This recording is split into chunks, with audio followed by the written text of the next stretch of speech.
In this lecture screencast, we're going to review acid-base theories. In particular, we're going to look at the three main theories, including Arrhenius, Bronsted-Lowry, and Lewis, each with its own unique definition of what it means to be an acid. So first we're going to recall the autoionization of water as a chemical reaction and define the equilibrium expression so that we can further define what it means for a system to be neutral, acidic, or basic. In our studies of organic chemistry, we will really focus primarily on one viewpoint of acid-base reactions, particularly that of acids. From general chemistry, we learned that Arrhenius acids typically require an increase in hydrogen ion, commonly called a proton, concentration, and Arrhenius bases typically increase hydroxide ion concentration. This definition is limited because not all acid-base reactions involve hydroxide. Therefore, we shall typically use Bronsted-Lowry definition in defining an acid as a proton donor and a base as a proton acceptor. However, even that is limited as we will encounter reagents that do not involve proton transfer at all.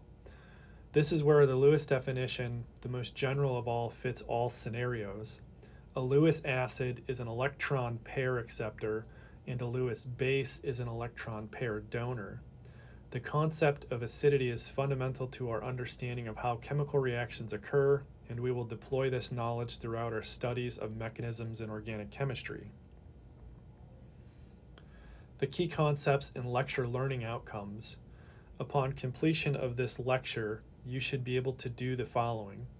Write the equilibrium expression for the autoionization of water. Define what is meant by proton, hydronium ion, and hydroxide. Describe the key acid and base species in Arrhenius, Bronsted-Lowry, and Lewis theories of acidity. Identify acid conjugate base and base conjugate acid pairs in an acid-base reaction. Calculate formal charges on species involved in an acid-base reaction. Describe why water is a leveling solvent for strong acids. Sketch the movement of electrons in an acid-base reaction using the arrow-pushing formalism. Write the equilibrium expression for the reaction of an acid and water. Define the relationship between Ka and pKa.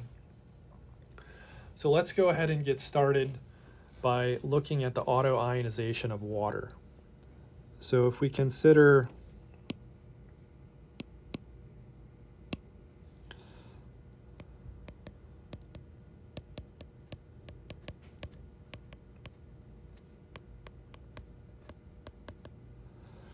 water as a liquid, and so that's important to define states. The arrows that have just been drawn are equilibrium arrows. The autoionization forms the proton that is in the aqueous state and hydroxide ion also in aqueous state. So what this is saying is that water essentially ionizes, so that's what we are meaning by these charges here.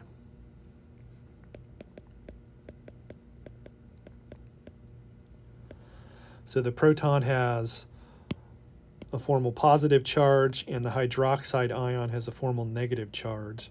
So notice water is neutral and we're ending up with a neutral product side, even though their respective species have plus and minus. Those charges balance each other out to equal a net charge of 0, so that is important. So in the autoionization, approximately 1 out of every 10 to the 8th molecules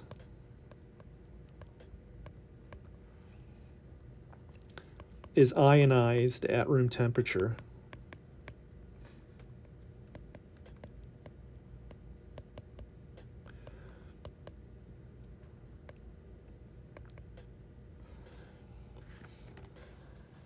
So what we want to do is write an equilibrium expression using the autoionization of water.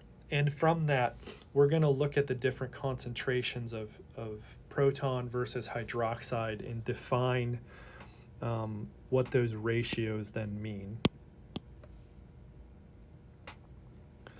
So recall when we're setting up an equilibrium expression, we use the term K. And so we're going to take the molar concentrations of the products, so H plus, OH minus. So the bracket means molarity, and molarity is defined as moles per liter. And so this is the quotient divided by the concentration of water. So let's just point out those terms before we move on.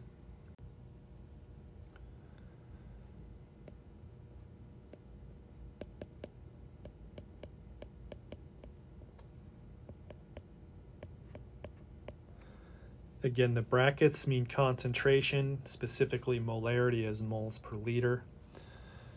So we can further reduce this equation because water is a pure liquid. Its concentration is 55 molar. So essentially what happens, we can fold that into the equilibrium constant K and look at the equation in the following way. So we're going to multiply both sides by the concentration of water. So if we do that algebraically, K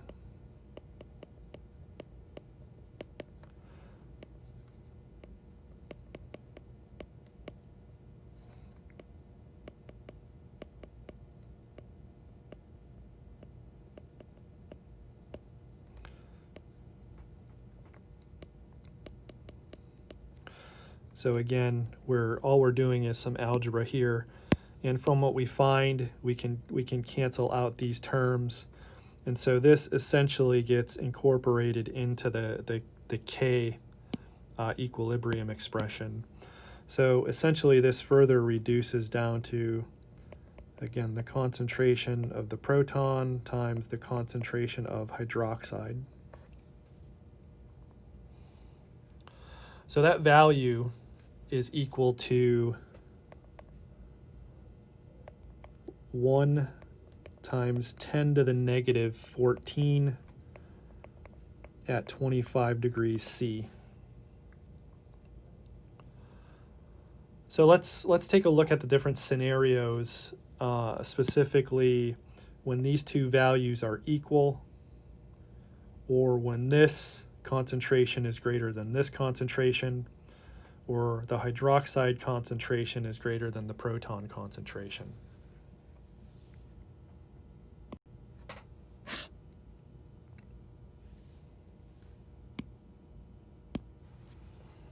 So we'll call this acidity scenarios.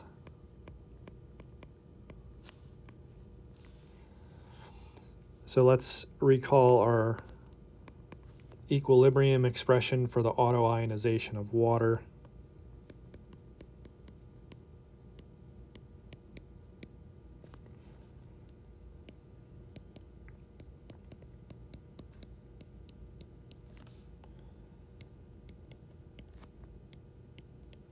So again, 25 degrees C is typically room temperature or ambient temperature.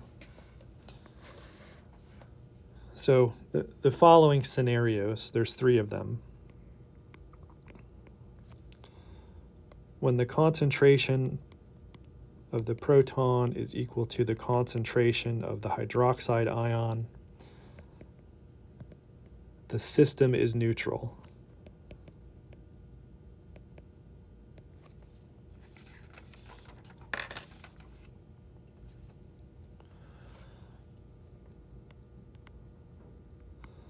So when the concentration of the proton is greater than the concentration of the hydroxide ion, the system is acidic.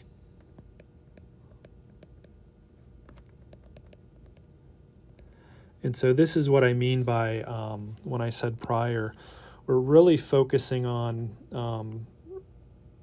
the concentration of the proton, or the acid, in how we view the concepts in this chapter. So the last scenario, when the concentration of the proton, or hydrogen ion, is less than the concentration of hydroxide, the system is basic.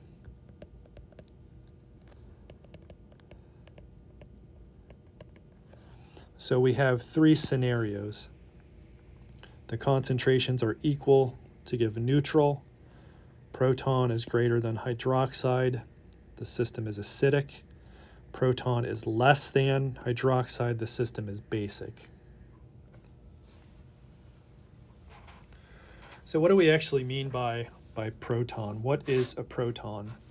So in our discussions of acidity throughout chemistry, organic chemistry 1 and 2, we're really talking like the actual species is hydronium ion. So what is that? Hydronium ion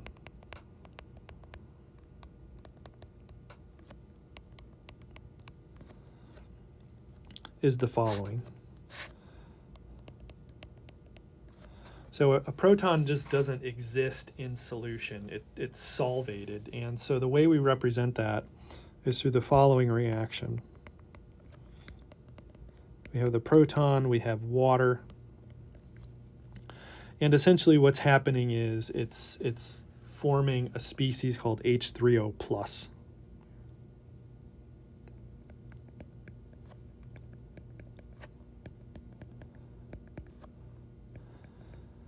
And so now the oxygen is bearing a formal positive charge.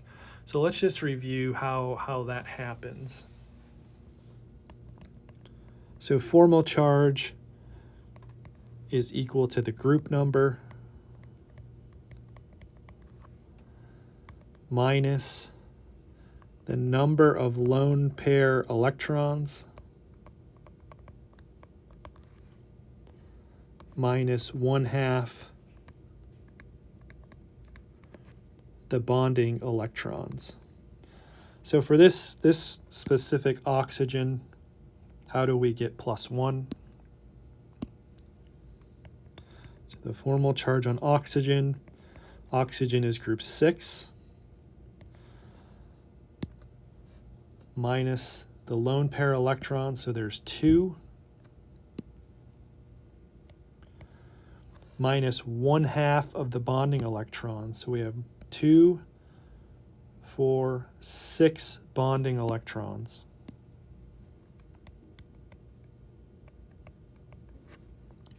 So that reduces to 6 minus 2 minus 3. That gets us +1. And so that's how we calculate the charge of +1. So as I mentioned before, there's always a balance of charge. We will learn what anion balances this positive charge as we learn more acidic reagents. So before we get into that, let's just review the definitions of the three most common acid-base theories.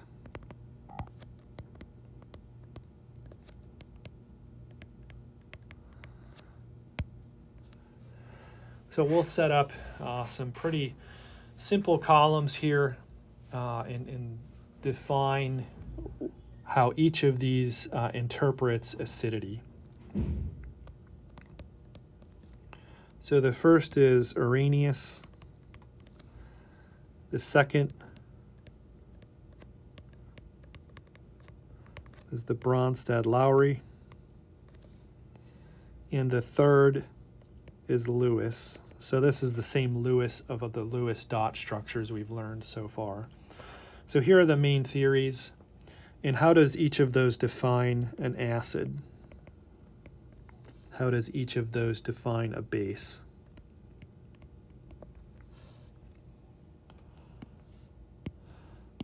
So the Arrhenius theory, the first one put forth, is really the most, I would say, specific one in a sense. So it increases, an acid increases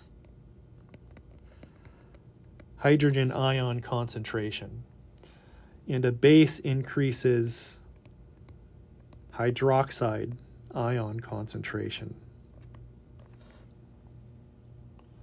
So as you learn in general chemistry, there's acids and bases that behave other than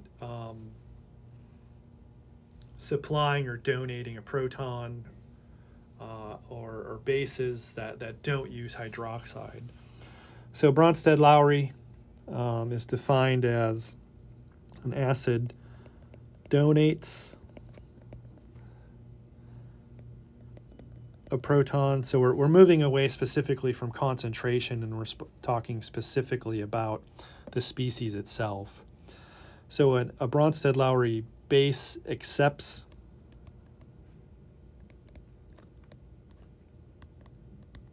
a proton. So the key words here are acid donates, base accepts. So Lewis is even more general, the most general definition of acidity that there is, and this will help us when we start learning reactions in subsequent chapters. So a Lewis acid is an electron-pair acceptor, and a Lewis base is an electron-pair donor.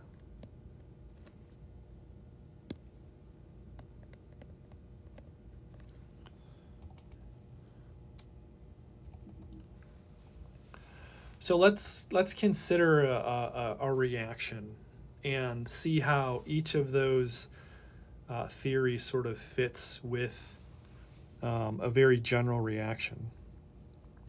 So say we're looking at an acid, hydrochloric acid.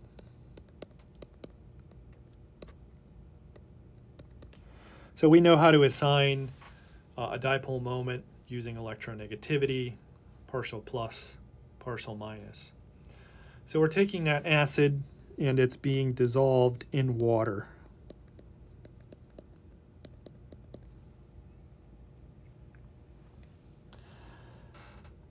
An acid-base reaction will occur such that a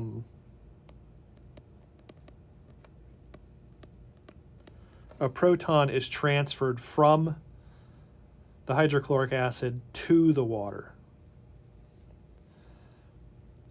So we generate, in this case, the hydronium ion, which we've seen previously, and then the counter ion now is the chloride anion. So this is what we mean by everything is neutral here.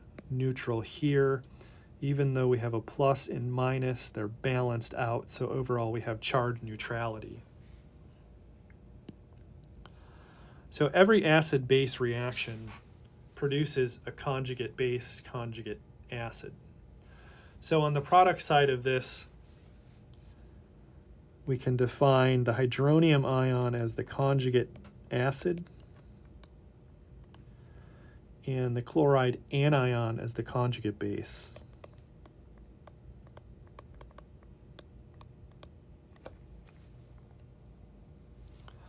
So we can link these pairs.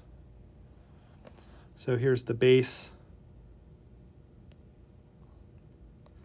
conjugate acid. Here's the acid, conjugate base pairs. So every acid-base reaction, you should be able to figure out those pairs. So hydrochloric acid is a strong acid.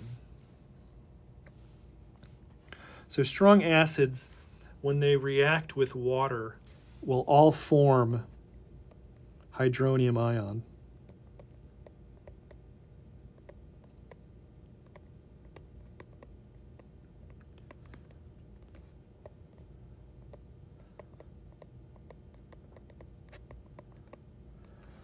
So this is known as a leveling effect. The water, which is acting as a base, will always abstract a proton from the acid to form hydronium ion. So if you have a really strong acid that's donating a proton, it doesn't matter what this is, water will always abstract that proton. You'll get hydronium ion and a counter ion. So that's what's known as a leveling effect. So now that we see this acid-base reaction,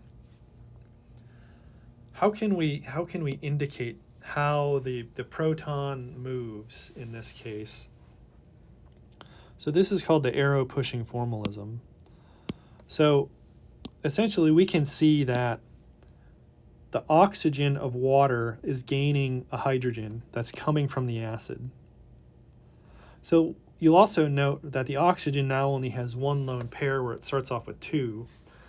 So a good inference is that one of these lone pairs is forming the new bond. And so we know that hydrogen can only have one bond. So if we form a bond to it, we have to break an existing bond. So the following is a convention by which we can show that. The lone pair on oxygen is attracted to the partial positive of that hydrogen atom in the acid. So that's going to form an OH bond. And recalling from the Lewis structure rules, you can only have one bond to hydrogen at a time. So then we have to break this bond, and the electrons go to chlorine because we can see we've already assigned it partial negative charge, so it's going to accept those electrons. So we have 1, 2, 3. Now in the product we have 1, 2, 3, 4 electron pairs, overall a negative charge. So how does this reaction fit with all of these definitions? All of these definitions can apply. So hydrochloric acid is an Arrhenius acid because it increases the concentration of H+. And by H+, we assume to mean hydronium ion. So this acid is increasing that concentration. That is true. Bronsted-Lowry definition, it is donating H+. So we see the acid's donating this proton. As a base, water is accepting that proton. So base conjugate acid, it has accepted that proton from the hydrochloric acid. Now the most general of the acid-base theories is the Lewis, because we're not focusing specifically on an atom itself. We're focusing on the movement of the electrons, and that's where these arrows come in. An acid is an electron-pair acceptor. So look at this hydrogen atom. It is accepting this pair of electrons from the base. So the base is an electron pair donor. It's donating this pair of electrons. The hydrogen atom is accepting it. So that's your acid-base reaction. Then you can see as we break this bond, this species becomes the conjugate base. It is accepting the electrons from this existing bond. So all three of these make sense when we interpret this reaction.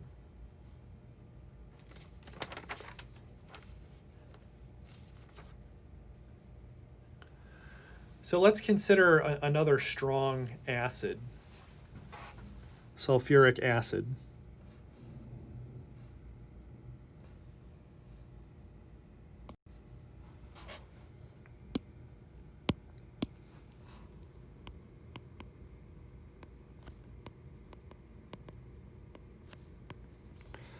Sulfuric acid, as we know from general chemistry, is H2SO4.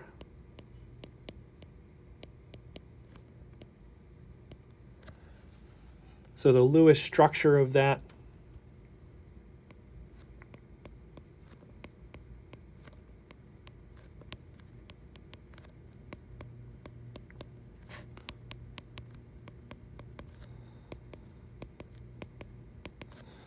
is the following. So if we react sulfuric acid with water,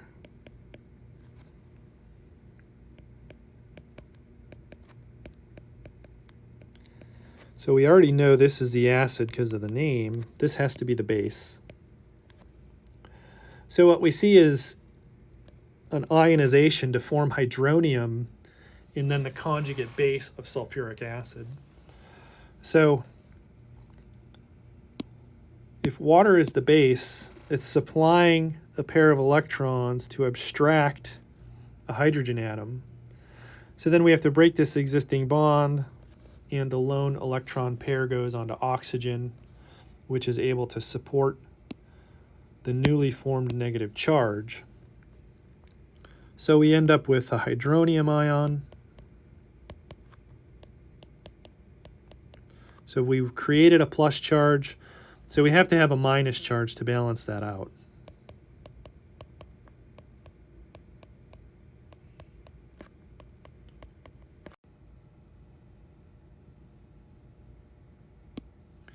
So we have our negative charge, plus, minus, overall neutral. Let's just write down the pairing here. So this is hydronium ion. This is the conjugate acid. The sulfate anion is the conjugate base. And so we've identified the conjugate acid-base pairs, and we've shown the movement of the hydrogen atom, or alternatively the electrons in the system. So what is a reason why sulfuric acid is such a strong acid? So notice we're forming this negative charge on this oxygen. We can take that negative charge and delocalize it onto these other oxygens that are part of the double bond system. And so this is a concept known as resonance. So I'm just going to number these atoms here. Oxygen 1, sulfur 2, this oxygen 3. Or alternatively, this oxygen, we'll say just 3 prime. So the negative charge can be stabilized by pushing electrons just how we saw. So this lone pair can form a double bond, and then we can break that existing pi bond. And so the movement of electrons in this case is called resonance. And so the resonance arrow is a double-headed arrow like that. That's important to know.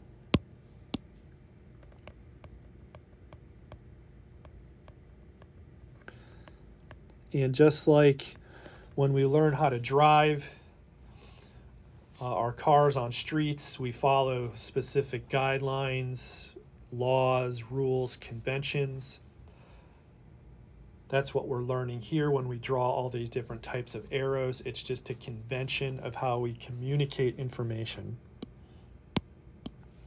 So when we do that,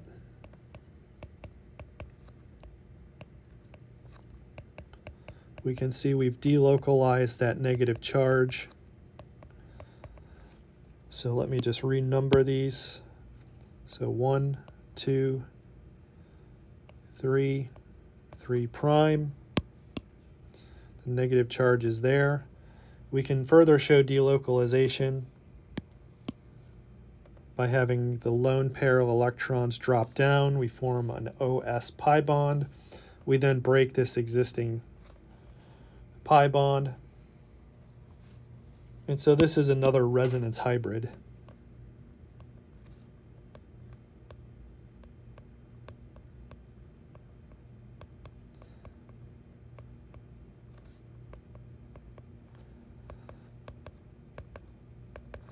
So it's important to note that all of these are hybrids.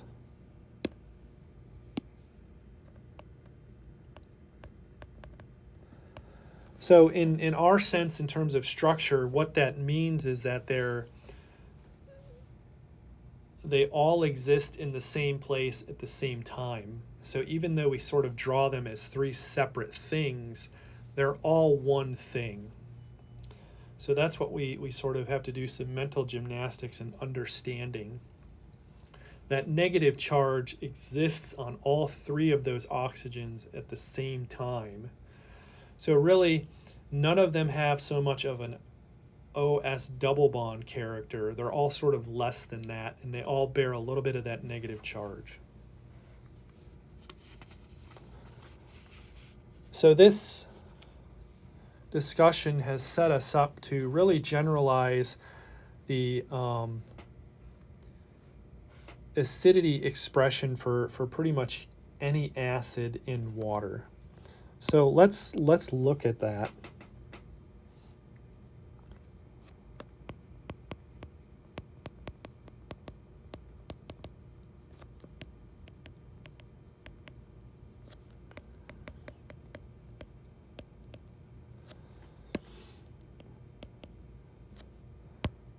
So this is the equilibrium acidity expression. So I'm going to define an acid in the following sense: HA, where H is the proton, A is the rest of the molecule that will end up being the conjugate base after the acid-base reaction has occurred. So we're going to take that in water. I'm going to write equilibrium arrows at this point. And again, water is a leveling solvent, so we're going to say we form H3O plus, and then we form the conjugate base of that acid, A minus. The acidity constant Ka is then defined as a quotient, where we're taking the product concentrations, H3O plus, again, N molarity, that's what the square brackets mean, times the concentration of the conjugate base, A minus. So the quotient now comes in where we're dividing by the concentration of HA. And again, as we saw before, the concentration of water just gets folded into the Ka expression because it's constant. So really now what we're dealing with is hydronium ion concentration versus concentration of the acid. So we're going to look at comparing these species and what effect that has on the equilibrium, whether the equilibrium lies to the products or the reactant side, and what that will then have quantitatively on this Ka number. So let's set up a couple columns here and look at the different scenarios. So we want to see what is the effect on Ka in the following.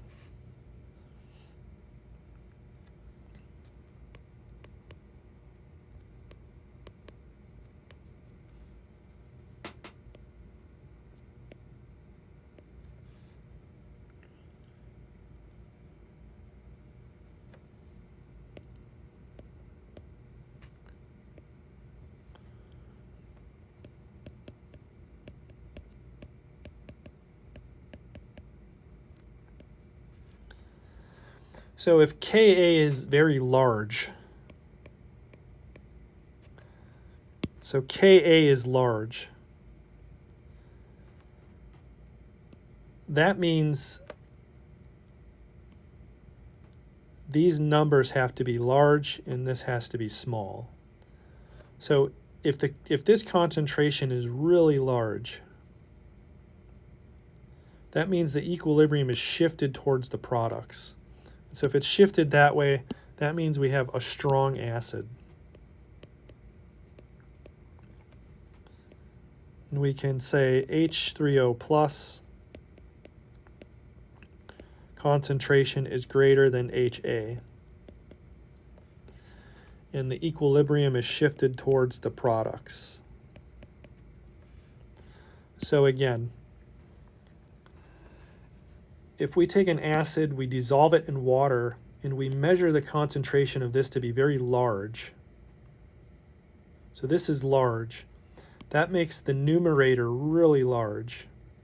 There's less of this, so that's small. So overall, this Ka is large. That tells us this acid completely ionizes in water, so it's a strong acid. This concentration is greater than that, meaning that the equilibrium is shifted towards the products. What about the other scenario?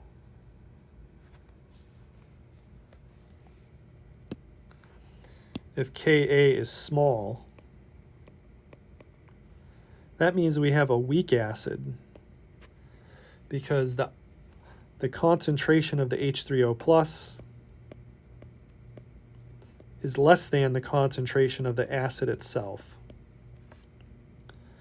which means the equilibrium favors the reactants.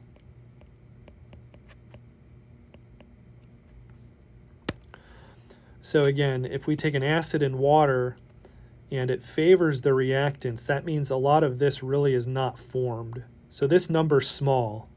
This number's large. Overall, that makes for a small Ka value, meaning the acid's weak. H3O plus is less than the acid, so we favor the reactants.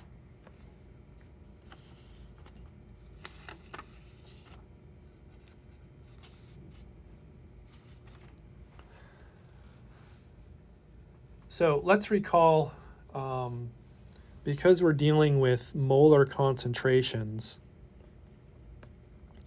and we know that from Avogadro's number that these numbers can be very, very large or very, very small. So from our general chemistry knowledge, we can recall what a P function is. So the P function is basically the application of the negative log. And the reason we use the negative is just to make the numbers themselves turn positive.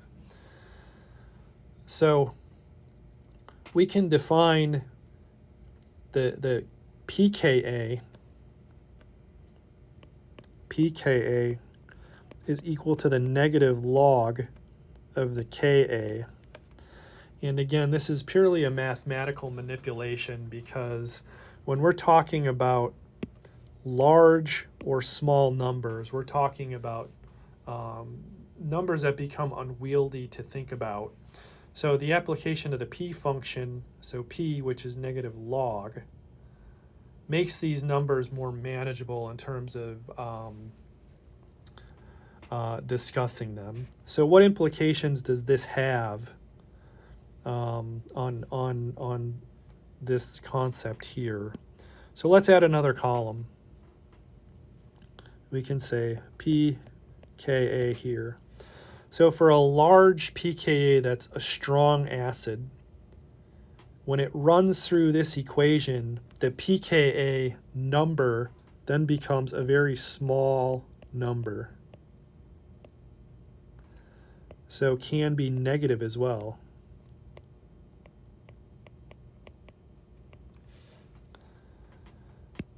So for a small Ka, when you run it through this function, you're going to get a large number.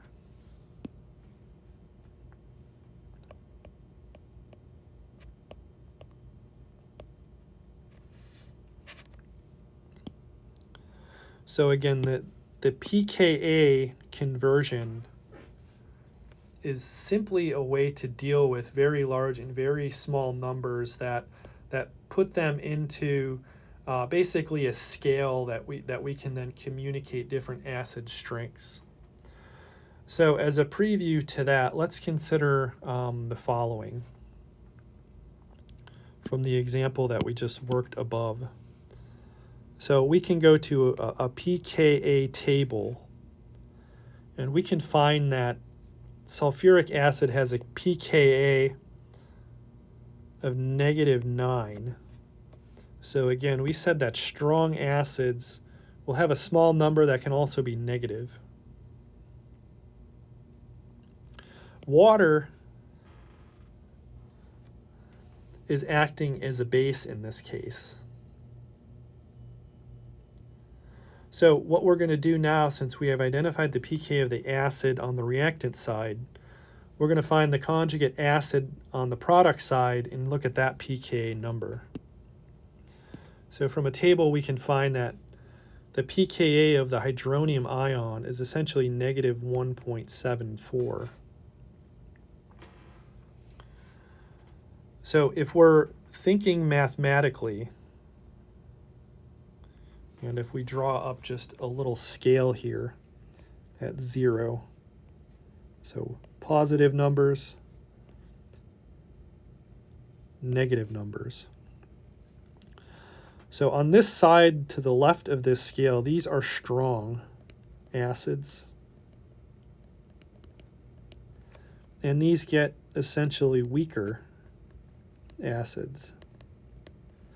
So when we're comparing pKa values, the more to the left of 0, that means it's a stronger acid. So we're comparing negative 9 versus negative 2 essentially. So we would see that negative 9 is about here, negative 2 is there.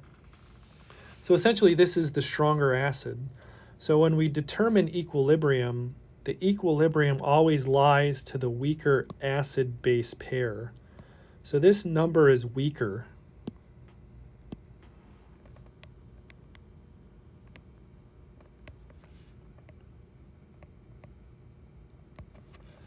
So we can say that this arrow, as we've drawn it, in terms of an equilibrium, predominantly favors the products and just a minuscule reverse arrow, so not much. So the products are favored because the hydronium ion, the conjugate acid, is the weaker acid. So that should make sense because if you have something very strong, it wants to give up that proton. The base wants to abstract it. You want to form a weaker acid and then the conjugate base pair. So in this first screencast on acid-base theories, we've looked at the autoionization. We've determined the equilibrium expression for that. We've then used that to look at two different acids, HCl and sulfuric acid, to derive an equilibrium acidity expression, which we then compared two scenarios for strong and weak acids. We then looked at the P function and how we can manage the scale of acidity. So in the next lecture screencast on acids, we'll actually look at a table that includes different functional groups and their pKa values, with the intent of understanding what makes something a strong acid versus a weak acid.